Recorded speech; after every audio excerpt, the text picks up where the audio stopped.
We're going to go overseas now, where a floating pier in Gaza that was built by U.S. military engineers received its first shipment of aid today. That development, long awaited, happening as Canada announces new money for humanitarian assistance. And Julia Chapman is watching the developments for us. She joins us now live from London. So, Julia, this floating pier, can you just describe how this is going to help get aid into Gaza?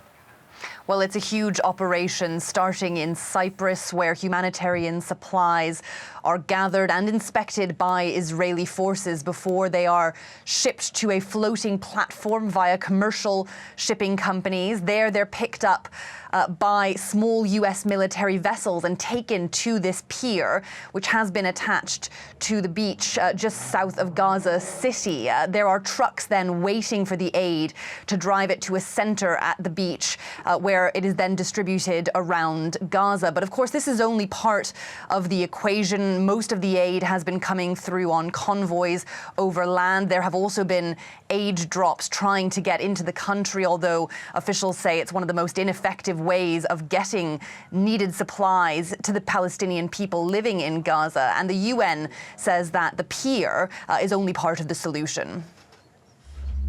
Land routes are the most viable, effective, and efficient aid delivery method, which is why we need all crossing points to be opened.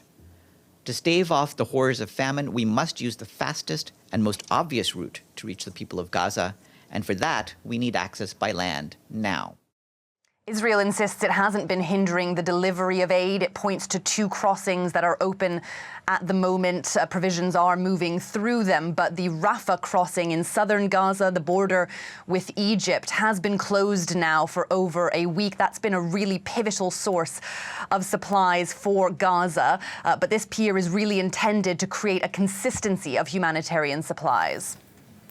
So, Julia, you know, I referenced earlier, Canada is pledging new money for humanitarian relief in Gaza. How much money are we talking about here, and how's it going to be used?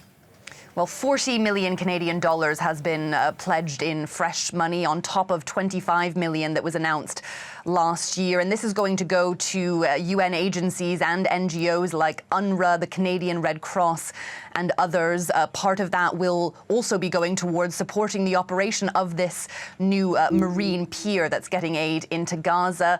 It will go to things like food, water, and medicine, as well as other supplies. And it comes, of course, after Canada paused its funding to UNRWA, the UN Relief and Works Agency, after Israel accused some of its employees of taking part in the October 7th attacks. An investigation into that is still ongoing, but Canada has resumed funding, pointing out that this is a really essential organization to humanitarian relief operations in Gaza. But in its announcement of this fresh money, Global Affairs Canada said that it expects all of its organizations that it's working with to uphold transparency, as well as strengthen oversight and uphold neutrality when it comes to their operations in this region.